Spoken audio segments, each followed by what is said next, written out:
श्री शिव महापुराण कथा के माध्यम से सुनते हैं ब्रह्मा जी और विष्णु जी का जन्म कैसे हुआ।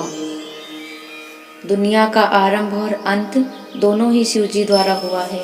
शिव पुराण के अनुसार जब शिव जी को एक से अनेक होने की इच्छा हुई तभी इस सृष्टि की रचना हुई। शिव जी ने सबसे पहले उनकी अर्धांगिनी जगत जननी माँ जगदम्बा अर्थात आदि शक्ति को प्रगटा। उसके बाद उन्हीं भगवान सदाशिव ने ब्रह्मा विष्णु की उत्पत्ति की।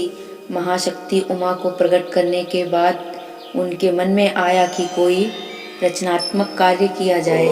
तब उन्होंने भगवती उमा से कहा, हे प्रिय, हमें एक ऐसा मनुष्य उत्पन्न करना चाहिए जो सब विद्याओं में पारंगत हो और उसके ऊपर हम संपूर्ण संसार का भार छोड़ सकें। शिव जी के मुख से निकले हुए इन शब्दों को सुनकर भगवती जगदम्बा जी ने अपनी बाईं ओर देखा तो उनकी इच्छा से तुरंत ही एक मनुष्य की उत्पत्ति हुई। वह मनुष्य अत्यंत रूपवान, कलवान, बुद्धिमान तथा शीलवान था। उसका संपूर्ण शरीर श्याम वर्ण चंद्रमा जैसा था। उसका प्रत्येक अंग सुडौल एवं परम सुंदर था। वह संपूर्ण विद्याओं का निधान, महाप्रतापी, सिद्ध रूप तथा पवित्र था। वह उत्पन्न होते ही भगवान सदाशिव एवं भगवती उमा के सन्मुख हाथ जोड़कर खड़ा हो गया।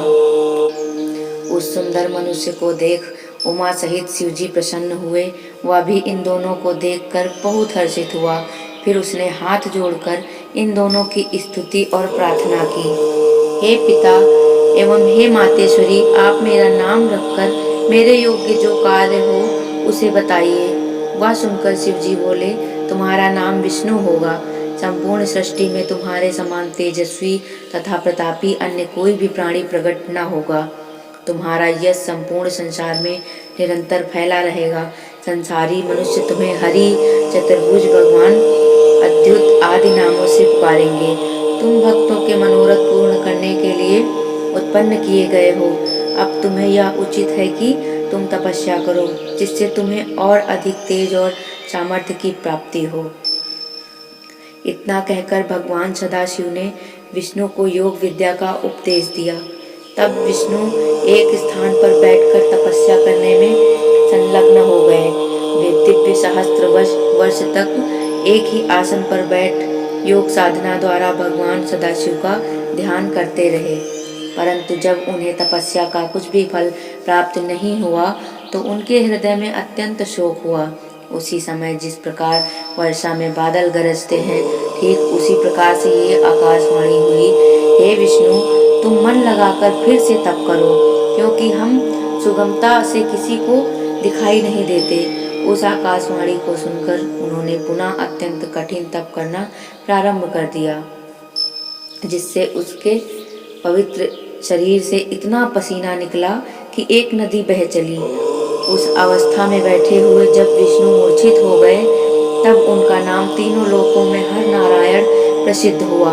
वे इस प्रकार मूर्छित हुए जैसे कोई निद्रा में शयन कर रहा हो। उसी दशा में भगवान सदाशिव की इच्छा से उन विष्णु की नाभि से एक कमल की उत्पत्ति हुई। उस कमल में बहुत सी पंखुड़ियां थी। वह देखने में बहुत ऊंचा, मनोहर तथा लंबा था। इसके पश्चात शिव जी ने ब्रह्मा जी को अपनी दाहिनी भुजा से उत्पन्न किया और उसी कमल में बैठा दिया। उनका रंग लाल था। उनके 4 मस्तक थे, चारों दिशाओं में खुले थे।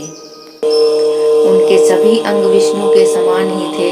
वह भी अत्यंत तेजस्वी तथा सामर्थ्यवान थे। उसी समय एक आकाशवाणी हुई कि हे पुत्र, तुम्हारे अज ब्रह्मदाता, विधाता, बहुगर्भ आदि अनेक नाम होंगे।